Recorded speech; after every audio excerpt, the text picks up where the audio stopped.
Alright, right back with another one. Alright, we got the 2025 Ducati Pinigale V4S. We finna see what it's hitting on, man.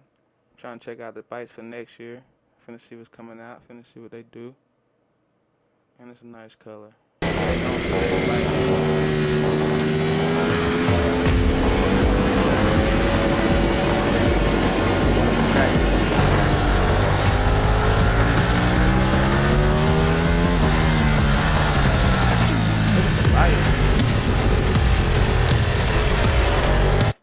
lights on it is crazy, and them wings, boy,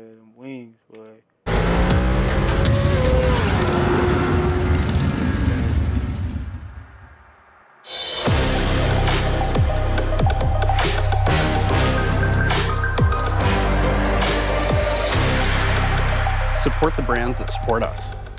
Ever since Ducati broke its own mold with the introduction of the Panigale V4 back in 2018, every evolution... The Pinigale. I don't know if I was pronouncing it right the first time. The Pinigale. That bike has been about making it easier to go faster for longer. I think if you've ever ridden the original, the first generation Panigale V4, you'll agree it was fast. I ain't never ridden none, gang. I'm trying to learn. I ain't never rode one. Y'all let me know if y'all done rode one, though. I'm trying to ride one. But it was hard to control. The chassis was stiff. It was hard to go fast consistently. It was a nervous motorcycle that was hard to ride fast for long periods of time. Ducati has subsequently improved that bike every 2 years in that goal of making it easier to ride faster for longer. 2020 was a step up in the V4 Panigale platform. 2022 was another step up in that platform. And now for 2024, this latest iteration of the Ducati Pinigale V4 ups the bar yet again. Man, look at the front of the bike though. Like, that shit just look fire. You just have that shit in your garage and just look at it, or outside the house, wherever. With heavy influence from, well, all of its MotoGP riders.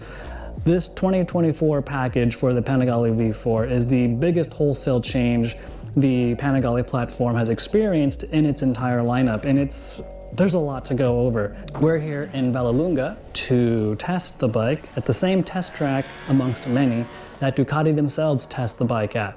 So, before we get into the ride... That'd be crazy going to the test track, the actual Ducati test track. You got it to yourself, you just had to slide and shit. Huh, that'd be crazy, huh? He said it'd be crazy too. Impressions, let's get into the bike itself, and I'm gonna warn you right now, this is a long one. So, instead of me trying to point out all the differences about the new 2024 Panigale V4, this is the V4S that we're riding on this test. Here's a voiceover session to tell you all about it. All right, man, my damn ice done got dry, man. Golly. Tripping. Should we start, but the double-sided swing arm.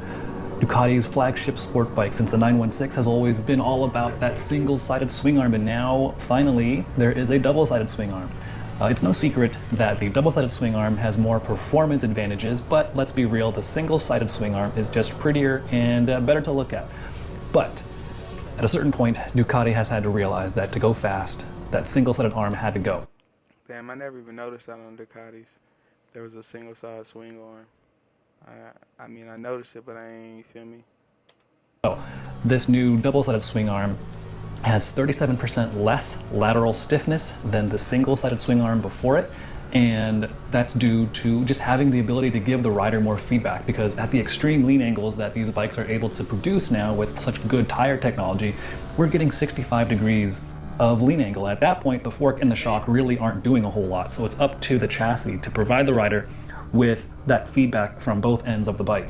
With the double-sided swing arm, you're able to make the wall thickness thinner and just manipulate the design of it to much better suit the lateral stiffness Ducati were going for. And this also Can you lean super low on any motorcycle, or is it specifically like the race bikes and shit? Somebody let me know. I'm trying to learn. It's back from MotoGP. If you'll notice, the MotoGP bikes don't run single-sided swing arms, and that's definitely by design. All of Ducati's test riders, which include some of the GP riders, have tested double-sided swing arms, and in this particular case, a single-sided swing arm. They did a back-to-back test, and they all went faster, and they all veered towards the double-sided swing arm, just because of the feedback it provides. So not only does it have more feedback because of the reduced lateral stiffness, Ducati also wanted it to be able to still put the exhausts under the engine, Eric Buell style, and be able to move the foot pegs a little bit closer, narrower than before. That shit be looking so raw when they be leaning so perfect and shit. I swear I'm gonna learn all this. I can lean on a dirt bike and shit, but motorcycle different. To go along with the swing arm and its reduced stiffness, you also have the front frame. So remember, with the Panigale, the engine is the main stressed member of the frame. So you have the engine, and at the front of it you have a front frame, at the back of it you have the subframe that you sit on, and then you have the swing arm. So the front frame and the swing arm are what's providing the lateral flex. And so to get more lateral flex, which is exactly what Ducati were going for with this new version of the Panigale, not only was the swing arm changed to a double-sided swing arm, but the new front frame has been revised. Them suits probably expensive as shit, huh? With the hump on the back, the riding suits. I know they costing even more, just to provide more flex. And so in that sense, look at that. You can't tell me that ain't fire.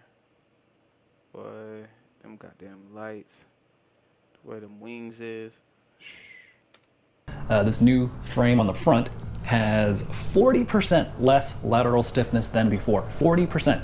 Not to mention it's 17% lighter than the previous frame as well. So that means you're going to have more flexibility at higher lean angles. It's going to be better able to absorb bumps while the tire is on its edge. And that all translates to improved feeling for the rider at higher corner speeds or at higher lean angles.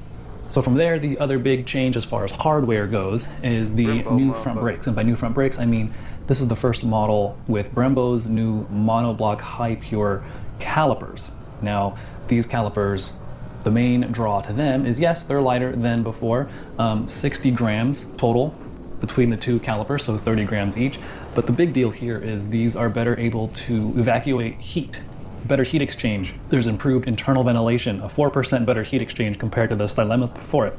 And also, crucially, there's a better and a new pad retention system. Brembo and Ducati says there's a 15% less residual torque compared to the stylemas before it, which in plain English means there's less drag from the pads touching the brake discs when you're not actually pressing the brake lever. So when the pads are resting in the caliper, there's still some touching of the disc and the pads. So the new high pure system has 15% less drag between the pads and the disc. So getting back to the swing arm, that lighter swing arm also plays into conjunction with the overall lighter rear end. So there's a 6-pound weight reduction in the rear end that includes the double-sided swing arm, includes the new forged rear wheel for the double-sided swing arm, and it includes the brake disc and the brake caliper. So that combined package is 6 pounds lighter than the single-sided swing arm and its associated parts from before. The electronic suspension, meanwhile, it's still the Öhlins electronic suspension with the Öhlins NPX 2530 fork and the TTX 36 shock. So one of the big talking points... Oh, not an ad. Phone call from the boss? Sorry. Outdoor time. It's me time. Sticking it to the boss. That sounds fun. Points, other than the double-sided swing arm with the new Panigale, is the electronics. I think it's fair to say Ducati is the company that's pushing the boundaries as far as electronic rider aids go. And if you're wondering what the benefit of having 8 MotoGP bikes on the grid is all about, and having some World Superbike Championships underneath their belt, you're looking at it behind me. What they do on the racetrack translates directly to what happens on their production bikes, like the Panigale behind me, but then across the entire range of bikes. But the Panigale is where new